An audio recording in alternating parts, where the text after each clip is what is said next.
Bonsoir, bienvenue dans ce nouveau numéro d'Économie. À ce mois-ci, nous nous sommes intéressés au bio. La Corse est-elle une terre d'agriculture biologique par excellence? C'est le thème de cette émission printanière. Simple tendance ou véritable démarche de fond? Pour le savoir, nous avons suivi les filières de commercialisation. Ce sera le dossier d'Économie. Rencontre également avec quelques-uns des producteurs bio dans les différentes filières, végétales, animales ou encore non alimentaires. Ce sera le portrait de ce magazine.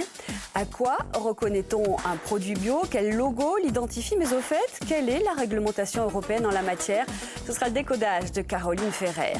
La Corse, 7% de sa surface agricole utile est cultivée en bio, ce qui place notre région au 5e rang français. Quelles sont les perspectives de développement? Éclairage avec mon invitée Magali Godz, la présidente de l'Interbio Corse.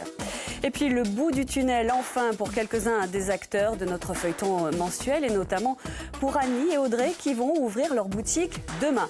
Mais tout de suite, retour sur l'actualité économique du mois écoulé. C'est le JT de l'Écho, il est signé Sébastien Luciani.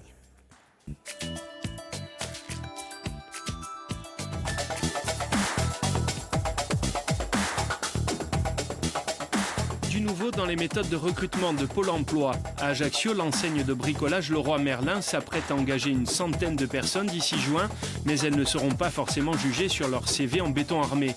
Dans ces tests d'embauche, nouvelle tendance, vos aptitudes et votre habileté à un poste peuvent faire la différence, sans obligatoirement bénéficier d'une longue expérience ou de diplôme particulier.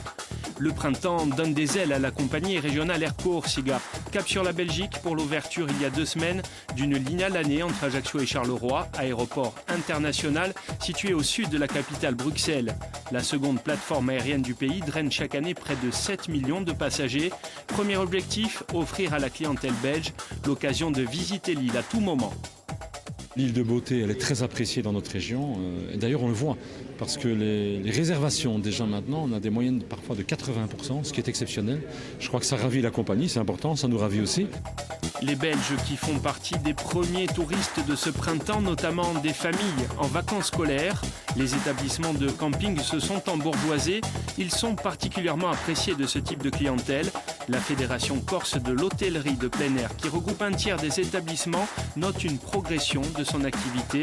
Un temps vu comme envahissant, les camping-cars font leur retour en force avec la création de terrains adaptés. Thématique donc de cette émission, l'agriculture biologique. Mais qu'est-ce que l'agriculture bio? C'est un mode de production qui a recours à des pratiques culturales et d'élevage qui respectent les équilibres naturels. Voilà pour la définition. Existent donc les produits chimiques ou encore les OGM, les organismes génétiquement modifiés. Le produit bio est contrôlé à tous les stades et depuis le 1er janvier 2009, de nouveaux règlements européens encadre cette agriculture biologique. C'est donc le décodage de Caroline Ferrer.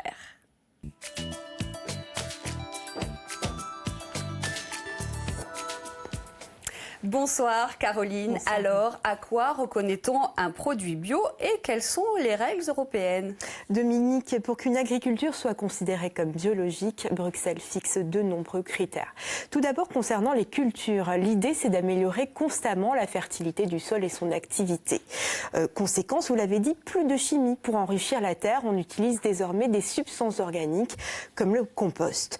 Lors de la conversion d'une exploitation classique en une exploitation bio, là encore, il faut respecter un délai de latence d'au moins 2 ans avant l'ensemencement des surfaces. Et puis enfin, pour remplacer les pesticides, on utilise des moyens naturels, comme le fait, par exemple, d'attirer les petits prédateurs des insectes responsables des maladies. Maintenant, concernant l'élevage, là encore, il y a pléthore de règles, on ne va pas toutes les énoncer, mais il y a 2 idées forces. Tout d'abord, l'animal doit avoir un lien avec le sol où il est élevé, ce qui veut dire que l'essentiel de son alimentation doit provenir de la production de la ferme, une alimentation qui par ailleurs ne pourra contenir ni OGM ni facteurs de croissance. Et tout doit être mis en œuvre pour favoriser son bien-être, donc ce qui implique l'accès au plein air ou à des bâtiments plus confortables. La réglementation semble assez stricte, alors à quoi reconnaît-on, à quoi correspondent les différents labels ? Alors, il y a tout d'abord le label européen. Il est apposé sur tous les produits issus de l'agriculture biologique depuis 2010. Vous le connaissez certainement, c'est une feuille étoilée sur fond vert. C'est la seule norme qui fasse véritablement autorité. Si la réglementation, on l'a vu, semble effectivement draconienne, c'est pourtant la moins exigeante. Puisque, notez, les produits transformés doivent contenir non pas 100%, mais 95% de produits issus de l'agriculture biologique. Ils peuvent même contenir jusqu'à 0,9% de traces d'OGM. Et puis, il y a le logo AB que vous voyez généralement apposé juste à côté, c'est le label français. Pour les critères, c'est exactement la même chose puisque Bruxelles interdit désormais aux États d'avoir des exigences supérieures aux siennes. Finalement, il perdure puisqu'il est bien connu des consommateurs. Alors, qu'en est-il des autres logos nombreux quand même que l'on voit fleurir sur les emballages ? Eh bien, justement, pour contrer ces normes qui étaient jugées trop laxistes par certains producteurs, certaines initiatives privées ont vu le jour. Il y a ainsi les labels Biocohérence et Nature et Progrès. En plus des critères européens, ils interdisent notamment toute trace d'OGM et les produits transformés doivent être issus à 100% de l'agriculture biologique. Et encore plus restrictifs, vous avez les labels Déméter et Biodine. Ils sont inspirés du mouvement dit de la biodynamie qui est né au début du XXe siècle. L'idée, c'est que la ferme doit profiter des énergies qui imprègnent les lieux. Et du coup, certains critères peuvent paraître un petit peu étonnants, jugez-en plutôt, comme le fait de s'appuyer sur les flux énergétiques des astres et des sols. Au moins, l'avantage, c'est que vous consommez vraiment bio. Pourquoi pas ? Alors, il y a aussi des labels qui permettent de faire d'une pierre deux coups, des produits labellisés bio, mais pas que. Effectivement, des produits à la fois bio et par exemple équitables, c'est-à-dire qui respectent les valeurs humaines. Alors, il y en a quelques-uns, les labels équitables Écocert, bio-équitable, bio-partenaire et bio-solidaire. Et puis, nous sommes directement concernés. Il y a des labels qui permettent à la fois de garantir du bio et de l'identitaire. Et nous, en Corse, nous avons le label bio d'Icor. C'est bien de le préciser, c'est un label 100% corse et 100% bio. Merci Caroline pour ce décodage.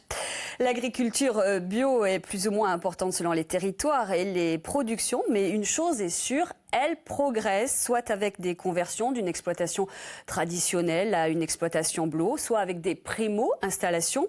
Le dynamisme du bio est avéré, mais c'est un combat quotidien. Vous allez le voir, les filières sont de mieux en mieux structurées pour proposer des produits de qualité. Du côté des filières végétales, on parle plus volontiers de jardin et de polyculture qui est privilégiée plutôt que l'exploitation d'un seul produit, comme vous allez le revoir avec ce reportage de Marie-France Juliaille et de Stéphane Agostini. Merci Caro, impeccable. Ornasca, Pietrella, Capitoro, 3 vignobles ajacciens en train de se convertir au bio. En 2020, 25% des caves insulaires seront bio. Une mode peut-être, une aventure sûrement pas. Le tracteur et la pioche plutôt que les désherbants chimiques. Depuis 8 ans, c'est ainsi que Laurent Costa, dans la plaine de Père, soigne ses 10 hectares. Produire naturellement sans introduire de polluants, c'est rentable sans mettre en péril l'exploitation. En Corse, on a une structure qui nous aide en bio, qui est l'Interbio-Corse, avec de très très bons techniciens qui nous aident beaucoup. Moi, ils m'ont aidé pour partir, énormément aidé dans mon apprentissage des traitements, dans le travail de la vigne, mais surtout dans la manière de traiter la vigne. Nous avons des produits naturels, donc essentiellement le cuivre pour le mildiou, le soufre pour l'oïdium. Après, nous avons maintenant des produits qui sont dérivés de plantes, des tisanes ou des infusions d'ortie, de prêle, de reine des prés, ces plantes comme ça. Pas encore de bénéfices, tout est réinvesti dans les cuves. Alors le mildiou lui fait moins peur que le comptable. À son actif 20 000 bouteilles par an et même, depuis l'été passé, une deuxième production des figues bio. Thibaut Bélanger fait pousser 15 000 plants de légumes d'été, mais ce n'est qu'une de ses multiples activités bio. La vente autour de Bonifacio lui assurera au printemps un petit complément de revenus. On paye nos semences plus cher, on paye notre terreau plus cher. Il n'y a quasiment pas de production locale en terreau ni en semences, donc du coup ça vient aussi du continent, donc le transport aussi augmente beaucoup le prix. C'est logique du coup que nos plants on les vende un petit peu plus cher. Saison après saison, tout ce qui est produit est commercialisé. Son oncle le sait bien. Depuis 1994, sur un lopin de terre familiale, il s'est lancé dans le maraîchage bio. C'est accessible à tout le monde puisque c'était pas mon métier avant. Donc avec une petite formation, avec de l'observation, du bon sens, on arrive à produire quand même ou des légumes ou des animaux, donc c'est possible. On arrive à vivre parce qu'on diversifie aussi. On n'a pas que le maraîchage, on fait aussi de l'huile d'olive. On s'est mis à faire du pain bio. Notre objectif, bien sûr, c'est cette cohérence de produire un pain au levain avec une farine qui vient d'ici. Mais c'est assez complexe, les terres n'existant pas à la vente ni à la location, donc on est tenu pour l'instant d'avoir de la farine qui vient du continent. Ça fait presque 15 ans que nous sommes à la recherche de terres, nous n'en avons toujours pas. Donc s'il y avait une vraie volonté politique, aujourd'hui on aurait des terres. Une terre à céréales, il y a 100 ans, c'était bien la vocation de Bancarel ou sur les hauteurs de Bonifacio. Grâce à un bail avec le Conservatoire du Littoral, Thibault y élève aujourd'hui une 50aine de brebis et non sans fierté, 250 poules. Ça c'est un œuf double, souvent il y a 2 jaunes dedans. Ça arrive beaucoup au printemps quand il y a de la verdure. Il a gagné sur le maquis. Il a défriché et planté 2000 m² de pommes de terre. Du bonheur, du travail et au total, moins de 1000 € par mois. Faut pas vouloir vivre avec de grands moyens, mais bon, c'est largement suffisant. Voilà. Après, il y a toujours l'avantage de se nourrir, faut pas compter ses heures. Et puis bon, j'ai une femme qui est fonctionnaire, donc ça aide aussi. Je pense que pour ceux qui n'ont pas de soutien à côté financier, ça peut être plus difficile. De toute façon, il faut que ça soit une passion, sinon c'est pas la peine, il ne faut pas se mettre là-dedans. C'est très difficile de combattre un petit peu les gens qui sont tout tourisme, quoi. Parce que c'est... Alors qu'il pourrait y avoir une corrélation entre les deux, mais non, on a l'impression que les gens, ils n'ont pas besoin de manger des légumes ou des fruits, donc il n'y a pas besoin d'agriculteurs. Avec cette grelinette, cet outil de jardinage, Sébastien Atavera va assurer la fertilité du sol. Il n'utilise aucun des fongicides naturels pourtant autorisés en bio. Il va plus loin. Lui, c'est la permaculture, son modèle. Je suis beaucoup plus rentable depuis que je fais ça. On parle par rapport au bio. Je n'ai pas augmenté les prix, seulement je produis plus de légumes de meilleure qualité. On a plusieurs centaines de légumes différents et du coup ça permet de couvrir toute l'année. Voilà, cette année c'est la première année où j'arrive à pas avoir de break dans mes livraisons, au moins dans les magasins. Sur une même butte, plusieurs pousses. Ainsi, fleurs, insectes, plantes et micro-organismes vivent en harmonie. Cela facilite la pollinisation et la lutte contre les ravageurs. Sébastien a eu la chance de posséder un terrain et un soutien familial pour ses expériences, probant pour l'instant. Parfois c'est des plantes, simplement on en a 1 ou 2 pieds qu'on met en multiplication, donc on va diviser, on va en faire des lignes complètes. Donc peut-être dans 1 ou 2 ans. Par exemple on a de l'herbe à baronne, pied qu'on a prélevé en montagne, qu'on a multiplié ici, on a 2 pieds qu'on va diviser, on va faire des lignes complètes. J'ai du thym citronné, d'ailleurs je vais en prendre aussi.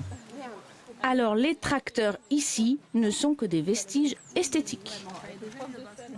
Son credo, faire de la Corse une île bio. Je veux parler de l'Interbio Corse. Cette association est dédiée au développement de l'agriculture biologique. Elle a plusieurs missions comme l'accompagnement de projets ou encore la structuration des filières.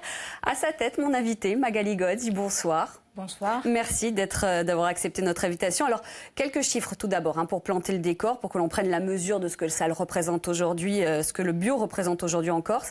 C'est 302 exploitations en bio. 11% de l'ensemble des exploitations bio ou en passe de le devenir et 7,2% de la surface agricole utile, un peu plus de 10 000 hectares cultivés. C'est pas mal quand même, 5e rang français. Tout à fait, encore que ça, ce sont les chiffres officiels donc, de 2015 et que nous avons connu une forte croissance déjà depuis. Donc au jour d'aujourd'hui, on a déjà dépassé les 340 producteurs et nous passons à la 3e région de France en termes de SAU agricole bio. Qu'est-ce qui fait que la Corse a pris autant d'avance sur l'agriculture biologique? Son histoire? Oui, je pense que l'agriculture corse dispose d'un terrain favorable, à savoir que nous n'avons pas eu d'agriculture intensive. Nous sommes sur un mode agricole traditionnel qui permet une adaptation rapide aux cultures bio. Et depuis la prise de conscience, en fait, les producteurs qui veulent se lancer dans le bio ont aujourd'hui les possibilités techniques d'assistance, de soutien et la configuration matérielle pour pouvoir s'y mettre. Alors, quels sont les produits bio les plus cultivés en Corse ? En fait, nous sommes vraiment toutes filières. Nous avons l'avantage de pouvoir avoir des agrumes sur une région favorable aux agrumes. La viticulture aussi bio est très développée. Nous avons une forte croissance sur l'élevage et le maraîchage qui reste tout de même limité au niveau des surfaces. Il ne suffit pas à combler la demande. Alors, voyons un peu quels sont les moyens alloués au bio. Un exemple, je suis jeune agricultrice, je veux m'installer directement en bio, j'ai des aides. Alors nous bénéficions d'aide en tant que filière de l'État via le plan Avenir 2017, mais nous avons surtout un partenariat fort avec l'ODARC et son président et le soutien total du président de l'exécutif qui fait que les producteurs voulant se convertir en bio ont des aides spécifiques qui s'ajoutent déjà aux aides habituelles agricoles, notamment en termes d'investissement. En termes de remboursement des frais de contrôle les 5 premières années d'activité et diverses aides, également au financement via l'interbio du soutien, de l'accompagnement, de la formation, donc grâce à l'État, l'ODARC. Peu importe le type d'activité. Tout à fait, c'est toutes les filières confondues avec des montants différents parce que selon les filières, ça nécessite plus d'investissement que d'autres pour passer en bio. Alors ça c'est pour la conversion, vous disiez, mais si en primo-installation, jeune agriculteur, JA, on a des aides quand même ? Un JA qui s'installe, on le considère comme en conversion. Alors en polyculture, par exemple, dans le reportage, quelqu'un disait qu'il ne pouvait pas prétendre à une dotation JA. Pourquoi ? Alors là, ça dépend, à mon avis, je ne connais pas le dossier, mais ça doit dépendre d'autres conditions que le fait qu'il soit en bio ou pas. Parce que pour bénéficier d'une dotation JA, il faut une formation professionnelle. Un certain niveau. Alors donc je vous dis, je ne connais pas le dossier, je ne peux pas répondre. Alors malgré toutes ces aides, est-ce que c'est difficile aujourd'hui de s'installer en bio ou de se convertir si l'on part du postulat que tout est réformable? Oui, est-ce qu'il y a les moyens humains et financiers pour le faire? Pour s'installer. Ouais. Alors pour s'installer, on a les mêmes problèmes que pour l'agriculture conventionnelle. Pour ça, on est solidaire sur la question foncière. Il est très difficile de trouver du foncier en Corse aujourd'hui. Et aussi le souci des finances. Pour avoir les finances nécessaires pour s'installer en agriculture maintenant. Un exemple, pour s'installer en charcuterie, il faut compter 120 ou 130 000 euros d'investissement pour un atelier de transformation. Alors je vous coupe, on va voir justement un reportage consacré à l'élevage. Le bio a le vent en poupe dans l'élevage également. Le veau corse bio, par exemple, suscite des vocations. Ainsi, rien qu'en 2016, une vingtaine d'éleveurs bovins se sont convertis au bio sur l'île. Une conversion qui a ses contraintes, mais les éleveurs convertis jugent que le bio est la seule manière de valoriser leur cheptel. À Linguitset, nous avons rencontré un père et son fils qui font du veau bio depuis plus de 10 ans. Ils ont également créé un centre de découpe et de conditionnement ouvert aux autres éleveurs de la micro-région. Reportage Pierre-Nicolas Taricaldi. À Linguitset, l'exploitation des Philippes y est déjà connue et reconnue. Nous venons les voir parce que sur 373 hectares, ils privilégient le veau corse, élevé sous la mer. 130 vaches mères dont les rejetons sont depuis des années estampillés bio avec un contrôle annuel des techniciens d'EcoCert. La demande de veau bio est forte, mais le cheptel ne grandit pas précisément parce qu'on met ici la qualité devant la quantité. Le veau bio, déjà, il n'y a pas d'engrais sur les terrains, pas d'engrais chimiques, il n'y a pas de désherbant. Et au niveau des aliments, on est quasiment en autarcie sur beaucoup d'exploitations. Et quand on n'est pas en autarcie, on essaye d'acheter du bio au plus près de chez nous. Donc ça veut dire que c'est des aliments où il n'y a pas de farine animale déjà.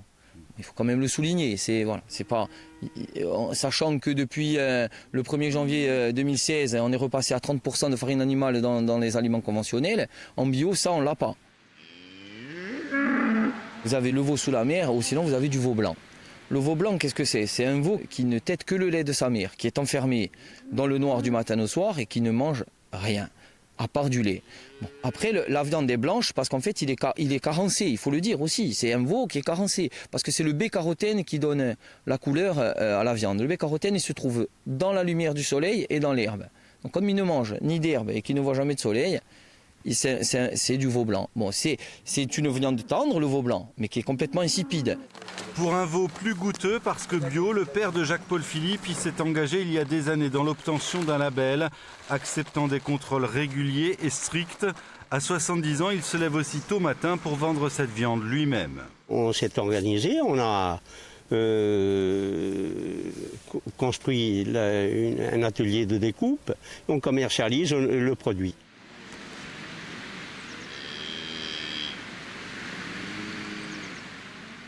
C'est-à-dire que moi, maintenant, 2 fois par semaine, samedi et dimanche, je vends ma production aux clients que j'ai sur le marché de Bastia. L'été, on a un marché à Bravone qui est un très bon point de vente. Pour être indépendants, les Philippe y ont effectivement investi 300 000 € sur la plaine dans un centre de découpe de la viande ultra moderne. Voilà, donc là, on est dans la salle de stockage carcasse, donc, qui arrive par cette porte. Hein. C'est un quai, hein, c'est là où on met les camions à quai. Et après, on va passer je vais vous montrer la découpe, comment ça se passe. Ici, c'est là où on conditionne, conditionnement. Hein, donc, sous vide, pesé, étiqueté. Ça passe dans la salle produits finis. Alors, vous avez un exemple là des produits finis, en fait. Hein, voilà. Vous avez, voilà, à la limite, vous avez entrecôte. Ici se préparent notamment des steaks hachés surgelés à base de viande corse à 100% et des produits bio qui, selon les Philippe, y intéressent peu les bouchers insulaires. Quant aux grandes surfaces, elles seraient éventuellement preneuses, mais à leur prix. Malheureusement, aujourd'hui, en agriculture, si on n'est pas dans cette optique-là, je pense qu'on est mort, quoi. Il n'y a qu'à voir ce qui se passe sur le continent. Quand on est dépendant de grands groupes, on ne peut pas s'en sortir. Pour tenir, Jacques-Paul Philippe y souhaite jouer collectif. Cyril Caria fait partie de ces éleveurs qui sont intéressés par son centre de découpe et le rejoignent aujourd'hui dans sa démarche. Il est des 21 éleveurs bovins qui l'an dernier ont décidé de se convertir au bio sur une île qui compte près de 700 exploitations bovines pour un cheptel de 66 000 têtes. Pour lui qui est venu à l'agriculture sur le tard, l'élevage bio est un choix et un espoir. Avant, on n'avait pas le choix de la vente. Si on arrive à trouver quelqu'un qui nous achetait des carcasses, banco, au prix qu'il voulait lui, voilà. Là, on a le choix déjà de découper l'animal comme le client nous le demande.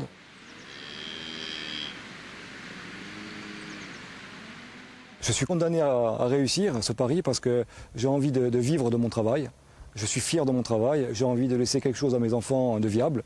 Je veux pouvoir aller en vacances avec mes enfants, je veux pouvoir leur offrir une éducation et voilà, je veux pouvoir vivre dignement de mon travail, d'avoir un salaire comme tout le monde. Le veau bio, avec son goût incomparable, a de l'avenir. En escalope ou en saucisse, il plaît aux Corses comme aux touristes. Mais les conversions au bio ne se poursuivront que si la commercialisation suit le mouvement. On abordera la commercialisation dans un instant. Quelques chiffres encore. L'élevage bio séduit, mais il est plus lent à décoller en Corse tout de même. Il représente par exemple 4% de la filière ovine.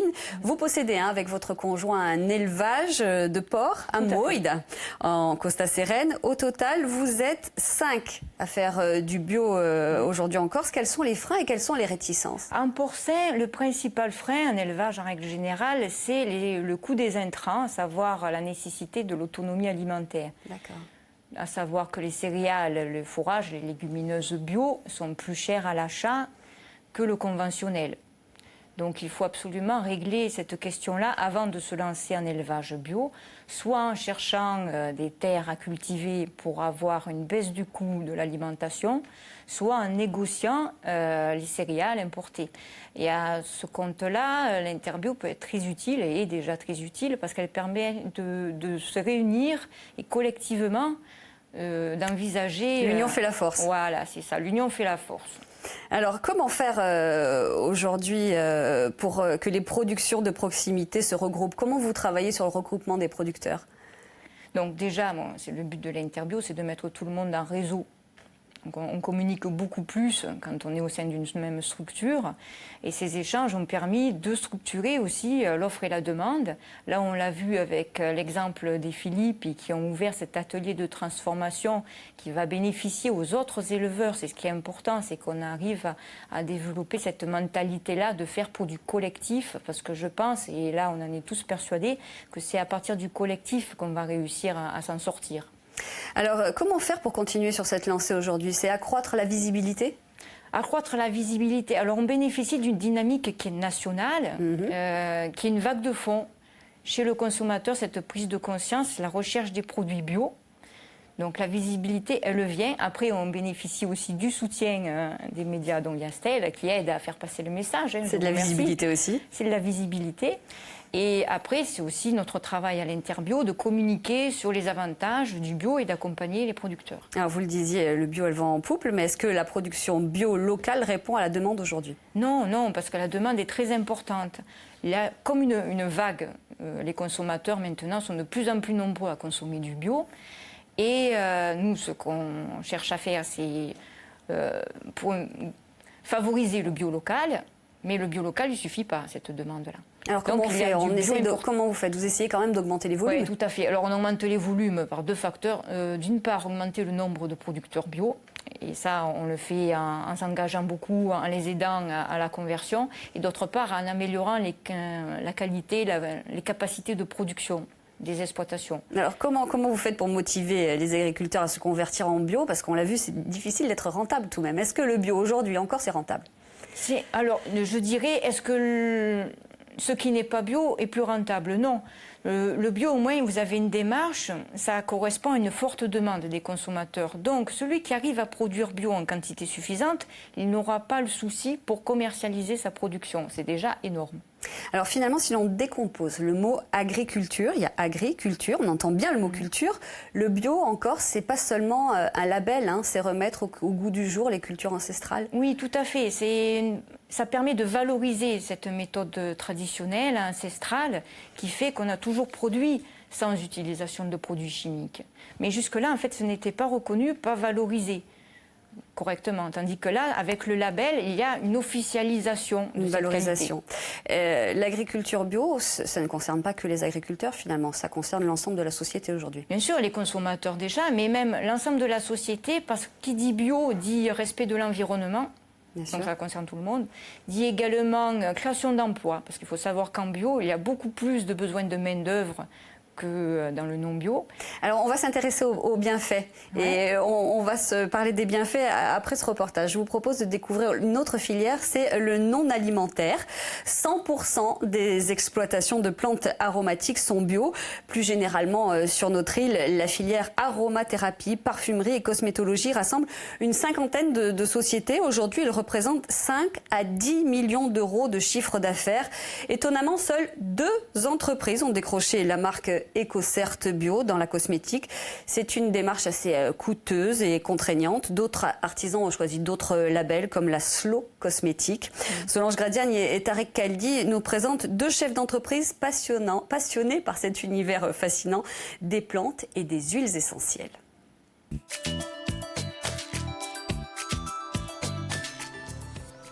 Il y a 7 ans, ce chef d'entreprise quitte les États-Unis pour retrouver la Corse et créer une marque de cosmétiques bio. Une aventure partagée avec son frère et 2 amis exploitants agricoles. Christophe Fouilleron, 40 ans, 250 000 euros de chiffre d'affaires. Dans ses produits, Christophe utilise les agrumes et leurs fleurs, mais aussi des huiles essentielles dont la fameuse Immortelle, point de départ de son aventure. C'est en voyant le succès d'une marque très connue maintenant qui utilise de l'Immortelle. Je regardais un petit peu son évolution aux États-Unis et j'ai pris conscience qu'en fait la matière première qu'ils utilisaient principalement, c'était l'Immortelle de Corse et que elle venait de l'île où j'étais né. Donc je me suis dit tiens, il y a peut-être quelque chose à faire. Donc retour au bercail. C'est en 2011 que sa société prend son envol. Lors d'un salon avec ses associés, il remporte le prestigieux Beauty Challenge Awards au nez et à la barbe des géants de la cosmétique. Le label EcoCert Bio a été une des clés de cette réussite. Le lendemain donc, de la remise des prix sur le salon, on a vu débarquer pas mal de distributeurs étrangers, beaucoup d'Asiatiques qui étaient à la recherche justement de produits bio et spécifiquement de produits EcoCert. C'est énormément de temps. Vous avez des auditeurs qui viennent 1 à 2 fois par an, qui vérifient tout, la partie produit, la partie allégation, la partie documentaire, la partie matière première. Véritablement, un produit certifié aujourd'hui est un gage pour le consommateur d'un produit intègre. Le succès s'est concrétisé avec des produits à base d'huile essentielle sous forme de roll-on et notre fameux Corsica Balm aussi, qui est le produit numéro 1 maintenant de la marque, qui est en fait le baume du tigre corse version bio. 50% du chiffre d'affaires de la société est réalisé à l'export, une prouesse pour une société insulaire. Aujourd'hui, l'entreprise cherche à consolider sa présence dans un univers hyper concurrentiel. Il ne faut pas être à la course sans arrêt, si vous voulez, à la nouveauté, aux produits. Ça, on se refuse. Parce que c'est aussi, si vous voulez, dans cette philosophie, si je peux l'appeler comme ça, bio, quelque chose où on ne peut pas constamment lancer des nouveaux produits chaque année. Ça a un coût, et ça a aussi un coût écologique. De lancer des nouveaux produits, ça veut dire que quand vous lancez le nouveau produit, l'ancien produit meurt instantanément. La cosmétologie, ça commence dans le maquis. Grâce à 2600 espèces de plantes, chacune d'entre elles présente plusieurs propriétés. Un univers fascinant où se côtoient notamment le cyste, le romarin, l'arbousier. Ça va. Alors comment il est, ce lentisque? Cette plante, le lentisque, était déjà utilisée par les bergers comme antiseptique buccal. Muriel Cresté, label Slow Cosmétique, chiffre d'affaires 150 000 €. Muriel est une pionnière dans la cosmétologie insulaire, 100% naturelle. Au départ de son aventure, il y a 13 ans, peu de personnes utilisaient sa marque, jusqu'au jour où la presse révèle la présence de parabènes dans les produits de beauté les plus luxueux. Les parabènes seraient des molécules cancérogènes. Et je me souviendrai toujours de ce moment-là, j'étais à la foire de Vénaco, et tout d'un coup, j'ai vu tout un tas de clientes arriver en disant « Je suis allée dans ma salle de bain, tout contient du parabène, j'ai tout jeté. » Ah, et là, tout d'un coup, on était rentré dans une prise de conscience, c'est-à-dire qu'on ne pouvait pas faire confiance à la marque. On était très dans une consommation, les grandes marques sont des leaders qui nous assurent à la fois les allégations, c'est un anti-âge, ça fonctionne, la sécurité, et tout d'un coup, il y avait une remise en cause. Muriel produit elle-même l'huile d'olive indispensable à sa gamme de beauté, mais fabrique aussi de la poudre de myrte ou du nectar de fleurs d'oranger. Son travail en laboratoire, la recherche, l'analyse et l'extraction des plantes constituent un tiers du prix d'un produit. Pour valoriser sa marque, elle a choisi d'adhérer au Slow Cosmétique, un mouvement militant pour une cosmétique plus sensée. On fait des produits tout en un. C'est-à-dire qu'au lieu de vous vendre un nettoyant, un tonique pour le rincer, un gommage quotidien et une crème pour compenser tout ce que vous venez de faire, eh ben on vous vend un nettoyant démaquillant, visage et yeux, même le maquillage waterproof, un seul produit suffit. Donc vous voyez, c'est aussi tout ce respect du consommateur dans la consommation. Durant ses 13 ans d'activité, Muriel s'est toujours autofinancée, mais elle souhaite changer de cap et donner une autre ampleur à son entreprise. Et cela passe par la transformation de ce vieux garage. Oui, ben voilà. Et on sait se projeter, le futur labo dans le fond, les zones d'extraction, l'arrivée des plantes, séchage. Le coût de cet investissement, 400 à 500 000 €, est financé par un emprunt bancaire. Avec d'autres artisans, Muriel a mis en place le syndicat Corsica Cosmetica afin de mettre en cohérence la filière de la cueillette à la vente. On est dans le mythe, on est dans le plaisir. Et puisqu'il est question de bien-être, un mot quand même sur les bénéfices du bio pour la préservation des sols, la biodiversité, l'eau, l'air. Oui, un mot, on ne va pas pouvoir s'étendre trop, sinon je dis un mot parce que voilà, mais effectivement, la culture en agriculture biologique, donc c'est très économe en eau. Il y a tout ce débat sur la gestion de l'eau, sur la préservation du sol. Il n'y a pas de produits chimiques. Et on cherche en permanence à maintenir la vie du sol, ce qu'on appelle la vie du sol, c'est-à-dire les échanges entre ce qui est minéral et ce qui est animal, et qui permet à chaque élément minéral, végétal, d'avoir un équilibre qui fait que vous avez des résultats. Alors ça, c'est pour le bienfait de l'environnement, et vous le disiez tout à l'heure, pour le bienfait de la société, elle est aussi, l'agriculture biologique, créatrice d'emplois. Oui, créatrice d'emplois, parce que justement, étant donné que le désherbage, par exemple, se fait mécaniquement, Donc au lieu de passer juste un produit chimique, vous allez tout faire manuellement, ou même avec donc, le tracteur. Il faut de la main-d'œuvre. Attention, là on a vu un reportage où on le faisait manuellement avec la bêche, mais vous pouvez utiliser la mécanique. Mais ça fait plus de travail, plus de main-d'œuvre, plus d'emplois. Alors on l'a vu dans ce reportage, encore une fois, les aides pour les producteurs en bio sont une problématique majeure. Très souvent, les investissements se font en fonds propres. Pourquoi? Realia, encore une fois, en fonds propres. Fonds propres, on est en train de travailler avec les banques à essayer de débloquer l'accès aux fonds. Ils sont frileux, mais c'est peut-être la problématique générale pour l'agriculture. Je dirais qu'en ce moment, ils sont de plus en plus compréhensifs et nous devrions aboutir à des résultats assez rapidement. Autre problématique, la formation. Où se forme-t-on aujourd'hui en Corse si l'on veut faire du bio? À l'Interbio, nous sommes organisme de formation agréé et toute l'année, nous organisons des journées de formation à destination des nouveaux producteurs, mais également des producteurs expérimentés qui veulent se perfectionner. Les lycées agricoles, pour l'instant, sont entrés dans la boucle ou pas? Les lycées agricoles, tout doucement, se mettent au bio et ont des cours sur l'agriculture biologique très pertinents. Alors, dans certaines régions, le mode de production biologique permet d'expérimenter des pratiques innovantes. Là encore, est-ce qu'il existe un secteur de recherche et innovation dans l'île? Oui, l'Interbio Corse a aussi cette fonction pour aider les producteurs qui sont déjà expérimentés, qui cherchent à améliorer leurs capacités. Il y a une vecteur recherche qui est très important. Donc nous sommes en lien permanent avec des centres de recherche continentaux et les échanges de connaissances se font. Alors, secteur recherche, formation, je vous propose de nous intéresser maintenant à la commercialisation. D'après les derniers chiffres du baromètre Agence Bio CSA, près de 7 personnes sur 10 disent consommer du bio régulièrement. À titre de comparaison, en 2005, 46% des Français ne consommaient jamais de bio. Le consommateur accorde de plus en plus d'importance à la préservation de l'environnement. On l'a vu dans ses actes d'achat. En France, le marché du bio est estimé à 4 milliards d'euros. Cette valeur des produits bio consommés par les ménages à leur domicile a doublé depuis 2007. Qu'en est-il en Corse? Où achète-t-on du bio? C'est la question que se sont posées Maya Gradiagne et Tariq Kali. Quel que soit l'endroit où vous faites vos commissions, vous avez vu ce logo. Mais chez nous, qui vend du bio et comment? Petit tour d'horizon, des étals d'un marché associatif au rayon des supermarchés biologiques, version indépendant ou franchisé, sans oublier la grande distribution. Quand on dit c'est en plein boom, c'est peu de le dire. D'abord, il faut produire avant de pouvoir vendre. Et la production, actuellement, elle n'arrive même pas à suivre. Le mieux, c'est d'avoir un produit bio qui est produit ici. Des produits bio corse, il n'y en a jamais assez.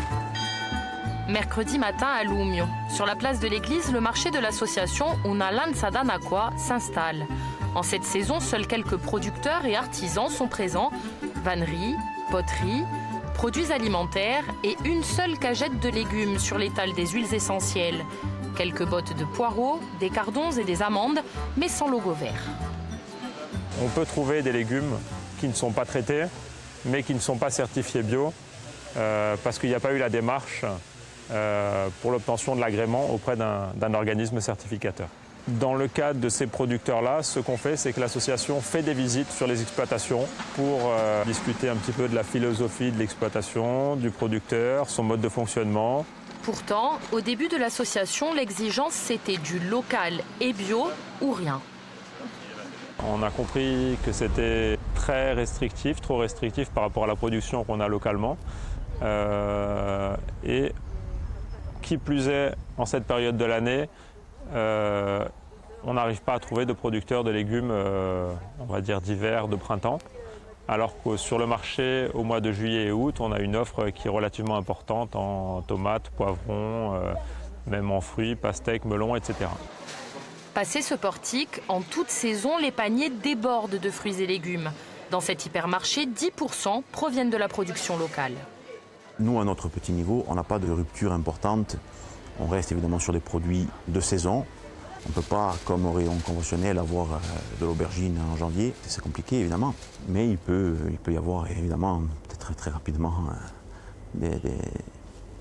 des difficultés d'approvisionnement. Le boom du bio, ici, on le vit tous les jours. Cet hypermarché île-Roussien a fait le choix de regrouper tous les produits biologiques dans un espace à part.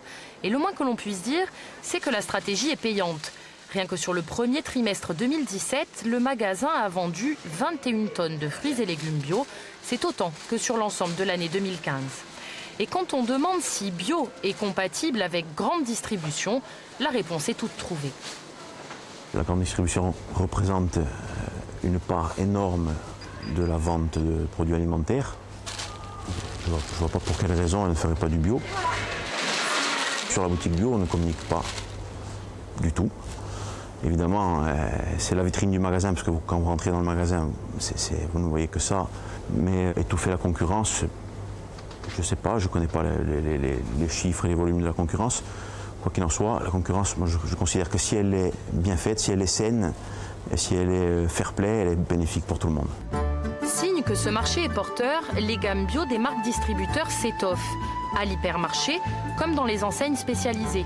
Dans ce supermarché de Fouriagne, on vend plus de 8500 références, dont 1500 de marques distributeurs. Ici, tout est estampillé bio, à quelques exceptions près. Les fromages de producteurs locaux et quelques fruits et légumes. Un parti pris de la gérante qui préfère par exemple vendre des citrons ou des noisettes naturelles. Et c'est bien spécifié, mais corse. Les gens vont préférer effectivement avoir un produit naturel corse plutôt que d'avoir un produit bio qui arrive de loin. Sur le reste des produits, elle fait appel à la centrale d'achat. Un gain de temps et d'argent car elle n'a pas à négocier avec les fournisseurs. Les prix, elle peut les fixer à sa guise, mais elle a choisi d'appliquer les tarifs conseillés par la chaîne. Et comme tous les franchisés, elle propose des promotions à ses clients. Ils vont avoir des prix pendant un mois sur certains produits. Alors soit ils ne les connaissent pas, ils vont les découvrir, soit en fait, c'est des produits qu'ils ont l'habitude de prendre et dans ce cas-là, ils auront un prix plus intéressant pendant ce laps de temps. Et sinon, à part ça, on a aussi effectivement un assortiment, on va dire, basique, dont les prix sont bloqués pendant 6 mois. Alors, trop cher le bio ? Dans ce supermarché indépendant, on voit les choses autrement. Il ne faut pas se demander pourquoi le bio est si cher, non, il faut se demander pourquoi les autres aliments ils sont si peu chers. Hein. Comment c'est possible que ça soit si peu cher ? Et ça ne veut pas dire que nous, on applique des prix très élevés. Non, ça, c'est plus le cas depuis longtemps. Surtout plus pour les aliments de base. Christa Duren est une pionnière du bio en Corse. L'histoire commence dans les années 80. Ce qui l'intéresse au départ, c'est de développer l'agriculture. Le commerce arrivera plus tard à la demande des consommateurs. Et dans ce magasin, loin de l'effet de mode, le bio c'est une philosophie et on va bien au-delà en incitant le client à consommer responsable. On ne peut pas, par exemple, acheter que du filet parce qu'on aime le filet. Alors oui, mais nous, on ne peut pas proposer que du filet. On ne peut pas tuer une vache pour vendre du filet. Donc il faut consommer l'intégralité de la bête. Et nos fournisseurs, quand ils tuent un animal, ils vendent l'intégralité de l'animal. Donc si c'est par exemple 10 poulets, il y a du foie de volaille pour 10 poulets, et pas pour 20. Reste qu'au-delà des quantités, la grande majorité des produits sont importés. Des paniers 100% bio, 100% corse et toute l'année, ce n'est pas pour tout de suite. Dire que consommer bio va permettre de consommer local, ce n'est pas tout à fait vrai. On vient de le voir, la principale difficulté aujourd'hui en aval est l'approvisionnement en produits bio locaux. Alors où est le problème dans la chaîne ? On progresse. En fait, comme je le disais, la demande est supérieure à l'offre. Donc il faut multiplier l'offre, il faut la développer en ayant plus de producteurs et en améliorant la quantité produite. Alors, acheter bio aujourd'hui, c'est acheter dans des enseignes dédiées qui vendent aussi des produits importés, des produits paysans, mais aussi des produits issus de cultures bio extensives, espagnoles par exemple. Finalement, aujourd'hui, le risque, ce n'est pas d'aller vers un modèle similaire à l'agriculture traditionnelle, mais sans produits chimiques ? Nous, on fait la promotion de l'agriculture bio locale. Parce que le but quand même, c'est de développer, c'est de construire un pays. Donc nous sommes pour avantager les producteurs bio locaux. Tant que l'offre n'est pas supérieure à la demande, je pense qu'il faut quand même se diriger vers l'augmentation de la production locale. Et la vente directe ? La vente directe, aussi ce mode ? oui. Alors, la vente directe, ça apporte un avantage par rapport au prix, justement. C'est que tous les bénéfices réalisés par les intermédiaires ne sont pas pris sur de la vente directe. Vente directe ou circuit court, comme on a vu les magasins spécialisés, en fait, un seul intermédiaire. Est-ce que vous travaillez aussi avec la grande distribution, avec les supermarchés, pour la commercialisation ? Je pense que dans la structuration de ce marché, il y a de la place pour tout le monde. Parce que le public demandeur est très vaste, donc il faut également travailler avec les GMS. De plus, il y a des productions qui ont besoin d'exporter, qui ont besoin de passer par les GMS, je pense aux agrumes, où il y a une grosse quantité produite sur un bref délai. Il faut arriver à commercialiser très vite. Donc là, il faut passer par ces grands axes commerciaux. Mais l'axe à privilégier dans les autres cas, c'est la vente directe et les circuits courts. Alors un mot quand même sur le prix. Est-ce que le bio aujourd'hui est toujours plus cher qu'un aliment non certifié ? Oui, parce qu'il y a un rendement plus faible en bio. On a vu tout à l'heure le coût des intrants sur l'alimentation des animaux, mais également sur les fertilisants des sols, sur les semences, qui fait qu'au total, le prix du bio est supérieur au conventionnel. Mais comme on l'a vu dans le reportage... Le coût de la certification aussi ? Le coût de la certification, oui, sauf qu'à partir de cette année, une mesure du PDRC fait que la prise en charge des frais de contrôle, qui peuvent être assez élevés pour une exploitation, est donc remboursée par l'ODARC pendant 5 ans. C'est pas mal quand même, 5 années de remboursement. Merci Magali Gozzi pour cet éclairage sur l'agriculture biologique. Alors j'ajoute que l'Interbio Corse a réalisé un petit fascicule qui réunit tous les consommateurs, tout ce que le consommateur doit savoir sur le bio et la liste de tous les producteurs, très utile si vous voulez consommer bio. Place à notre feuilleton mensuel à présent, c'est enfin l'aboutissement pour certains de nos acteurs et notamment Annie et Audrey qui ouvriront leur épicerie de vrac demain. Quant à nos collégiens des Padules, ils ont présenté le confitrol à leurs investisseurs. Regardez.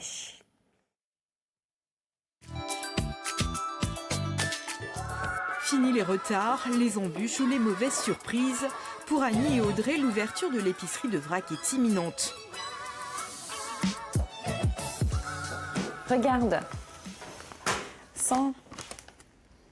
Ça sent super bon, hein, tu as vu? Ça sent vraiment le pêche abricot. Oui, c'est excellent. Il reste 48 heures pour finaliser la mise en place. C'est enfin l'aboutissement après des mois d'efforts. Je ne me rends pas compte qu'on va ouvrir jeudi en fait. Là, c'est tellement la course que j'y pense même pas en fait.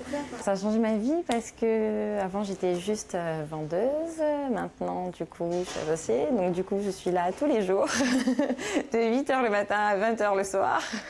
Mais c'est bien, mais je suis fière de moi. Côté emprunt, récapitulons. La banque a prêté 60 000 €, la CADEC 40 000 €, un prêt à taux zéro, et les entrepreneuses ont fourni 20 000 € d'apport personnel. Il est grand temps d'ouvrir. On n'a plus le choix, quoi. Il faudra donc, comme on a pris quand même du retard et que là les échéances commencent, on n'a pas, notre trésorerie, elle est au bout, donc il faut vraiment qu'on ouvre. C'est pour ça qu'on est dans l'urgence.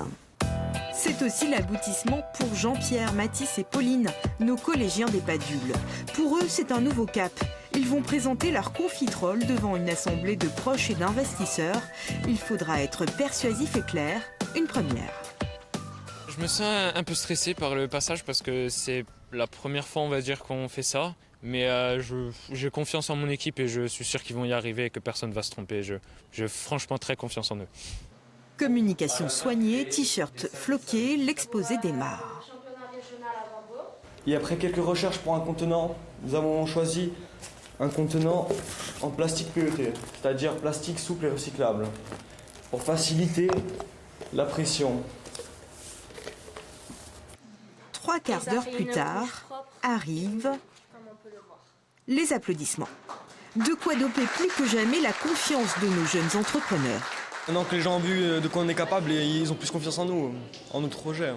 Je pense que ça marche, ce prototype il marche et il pourrait se vendre plus facilement parce que tout le monde croit en nous. Vanessa Santoni encadre 15 mini-entreprises dans toute la Corse. Pour elle, ce projet serait particulièrement ambitieux pour sa technicité. Ce qu'on ne mesure pas, c'est la progression, l'aisance, l'implication dans le projet, et puis d'avoir réalisé un objet qui était très technique au départ et dont il n'avait aucune compétence pour réaliser l'objet. Des progrès de bon augure alors que nos jeunes devront se distinguer au concours régional des mini-entreprises à Borgo le 23 mai prochain. Bonjour. Retrouvons à présent Jean-Michel. Les vacances de Pâques ont commencé pour certaines zones. La fréquentation de l'hôtel repart à la hausse. Mais vous voulez visiter la ville? Oui, on va se balader un petit peu. Pour l'instant, Jean-Michel cherche à renforcer son personnel pour la saison. Il doit recruter un barmaid et 2 femmes de chambre. J'ai besoin de femmes de chambre à partir du 1er mai pour la saison estivale, de mai à octobre. Ce que je vais vous demander de faire, c'est de faire un essai quand vous voulez. Honnêtement, je préfère recruter sur place. Déjà, je veux faire travailler les gens d'ici. Et ensuite, je n'ai pas de moyens pour loger les personnes qui pourraient être susceptibles de venir du continent. Et pour séduire une clientèle haut de gamme, Jean-Michel mise sur un atout de taille, la piscine. Ultra tendance après avoir investi plus de 70 000 € pour la relooker. Comme vous le voyez, elle est quasiment terminée. Il me manque encore l'installation de spots encastrés sur les rebords de la piscine. Avant de nous quitter, retrouvons Thibaut, notre apprenti. Toujours très concentré sur son travail, même si les Olympiades sont déjà loin. C'est plus calme, ça fait comme un manque. D'être habitué à travailler pendant X mois à fond, et du jour au lendemain, plus rien, relax, pas pareil. Les Olympiades avant, c'est quand même déjà un bon entraînement. Hein. Donc comme on est à un niveau d'excellence, normalement pour lui, l'examen en mai, ça ne devrait pas poser trop de problèmes. Il est plus concentré sur ce qu'il fait. Je pense que les Olympiades ont été bénéfiques pour lui, pour ça, parce qu'avant, il partait un petit peu dans tous les sens. Puis là, maintenant, il sait bien suivre les objectifs qu'on lui fixe. Et il reste vraiment dans le cadre. Nous retrouverons nos acteurs de la vie économique insulaire le mois prochain, pour une dernière fois. Et vous verrez que la plupart d'entre eux auront atteint leurs objectifs respectifs. Voilà, donc rendez-vous est pris pour un nouveau feuilleton le mois prochain. C'est ainsi que s'achève ce nouveau numéro d'Économie. Merci de votre fidélité et à bientôt.